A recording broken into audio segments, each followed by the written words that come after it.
जाने अपने समस्त अधिकार गुरुदेव के चरणों में सौंप दिए। ये कहकर अब जो गुरु करेंगे वही होगा।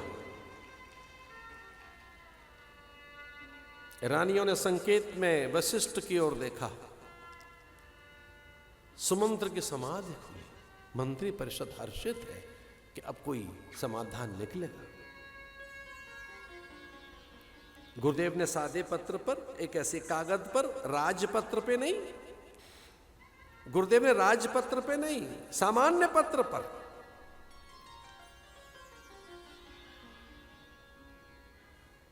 लिखा, प्रिय भरत, शीघ्र अवध लौटो। शुभ चिंतक आपका गुरु। नीचे लिखा वशिष्ठ। प्रिय भरत, शीघ्र अवध लौटो। आपका शुभ चिंतक। फिर नीचे लिखा गुरु, फिर नीचे लिखा वशिष्ठ। तीन बातें एक साथ। शुभ चिंतक, मैं कभी अशुभ नहीं सोचूंगा आपके लिए। शुभ चिंतक तो बहुत है हमारे, पर सब तो गुरु नहीं होते। गुरु, नीचे लिखा वशिष्ठ। और सबसे नीचे राजा की मुद्रिका अंकित कर दो। स्टाम्प पेपर हो गया, राजपत्र हो गया।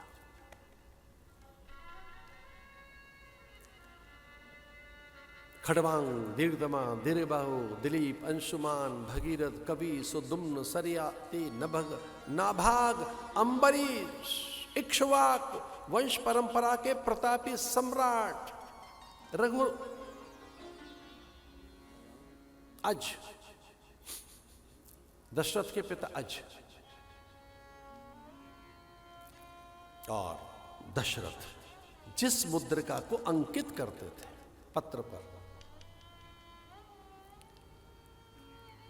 हकारे धावक घुड़सवार भागे पत्र लेकर।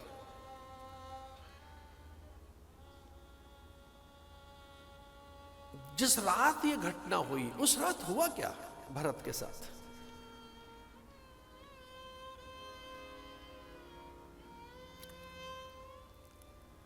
रामायण में 7 सपनों की चर्चा है। 7 लोगों ने सपने देखे हैं रामायण में। सातों लोगों के सपने सच हुए। एक ने तो लंका में देख लिया, सपने बानर लंका जारी। अभी तो हनुमान जी आई नहीं। कौशल्या ने देखा है, दशरथ ने देखा है, कैकेयी ने देखा है, सुमंत्र ने सपना देखा है। हाँ, गुरुदेव ने तो कभी, उनको तो संसारी, ये माया है, संसारी झूठा है, लेकिन गुरुदेव वशिष्ठ ने भी सपना देखा एक बार, और उनका सच हुआ सपना। इस सपनों की माया में एक सपना भरत ने भी देखा है।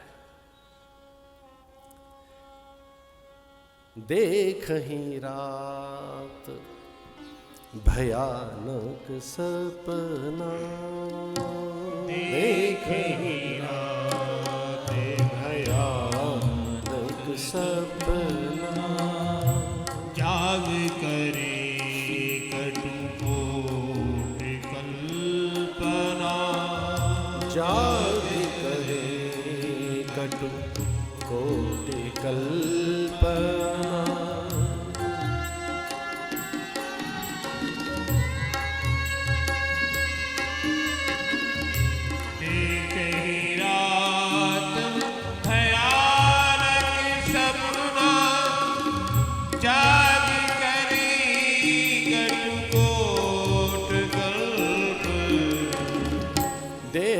ही रात भयानक सपना,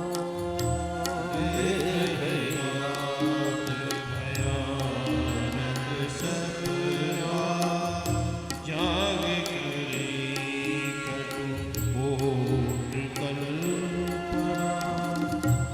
विप्रजीवाय देयि विविधाना शिवं सेविकरो विधिनाना। एक शगुन विज्ञानी मिल गए हमको वहां, और वो सपने की कोई बात और स्वर विज्ञान की बात कोई समझा रहे थे, और उन्होंने कहा कि सपने 7 प्रकार के होते हैं। भोर में जो स्वप्न आए प्राय वे सत्य होते हैं, पर दिन में अगर सपन आया है तो उसका कोई फल नहीं मिलता। दिन में देखे हुए स्वप्न का कोई फल नहीं मिलता। अथवा तो स्वप्न देखकर आप सो गए, फिर से नींद आ गई है, तो कोई फल नहीं मिलता उसका। अब सपने की तो बात सपना ही है, ये जगत ही सपना है। उमा कहूं मैं अनुभव अपना, ये तो जगत ही सपना है। जीवे ब्रह्म ना परा, ब्रह्म सत्यम जगन मिथ्या, ये जगत ही मिथ्या है ब्रह्म ज्ञानियों के लिए तो। पर यहां एक स्वप्न का वैशिष्ट है कि भयानक स्वप्न देखा उन्होंने कि समूची अयोध्या धूम्राच्छादित हो गई है। धुएं ने घेर लिया अयोध्या को।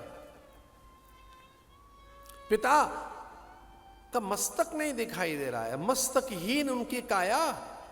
रानियों का रोदन, मां विलाप कर रही हैं, कैकेयी में भारी कोप है और अयोध्या में भारी असंतोष है, और पूरी अयोध्या भरत की बैरी हो गई है। सपने में देखा पूरी अयोध्या, अयोध्या का प्रत्येक प्राणी भयानक आंदोलन कर रहा है भरत के लिए। कह रहा है ये क्रूर है, पापी है, दुष्ट है, दुरात्मा है। ये इस जैसा पापात्मा, मूढ़ात्मा कोई नहीं हो सकता। बड़े भयभीत, पिता का मस्तक नहीं दिखाई दे रहा है, माताएं विलाप कर रही हैं, क्रंदन चित्कार। इतना कष्ट हुआ स्वप्न में उनको, वो उन्हें लगा कि भाई मैं राम से तो नहीं पूछूंगा कि हो क्या रहा है, ये प्रजा मेरे लिए रूठी क्यों बैठी है, मैं राम से नहीं पूछूंगा। आज पहली बार मैं लखन से समाधान करूंगा, मेरा छोटा भाई है। सपने में लखन की ओर भाग रहे, और लखन भयानक आवेश में दिखे उनको। लगा कि लखन चतुरंगड़ी सेना लेकर और वो युद्ध करने के लिए तत्पर है। लखन शत्रु बन गए स्वप्न में, बस के समग्र अस्तित्व का ही नाश कर देंगे। ऐसा लगा कि महाकाल है, लखन नहीं है। तो भयभीत होकर वो राम की ओर भागते हैं सपने में कि राम मेरी रक्षा करेंगे। वो राम की ओर जितना भागते हैं, राम उतने ही दूर जाते हैं। वो जितना राम की ओर सपने में भागता है, राम उतना ही दूर जाता है। एक सुरंग, अंधेरा, उसमें सयार बोलते हुए सुनाई दे रहे, गिद्ध दिख रहे, चीलें दिख रही, स्वान अकारण रो रही, गर्दभ रो रहे। वो आंखें देखें अयोध्या में सबकी, तो उसमें रोष है, कोप है, रोदन है, अविश्वास है। पसीने से भीग गए भरत, ननिहाल में थे। मुझे एक बात कहनी है, भरत के चरित्र को आगे बढ़ाने से पहले मुझे एक बात कहनी है। अगर कदाचित भरत अयोध्या में होता, दृश्य उल्टा पड़ जाता, राम बन नहीं जा सकते थे।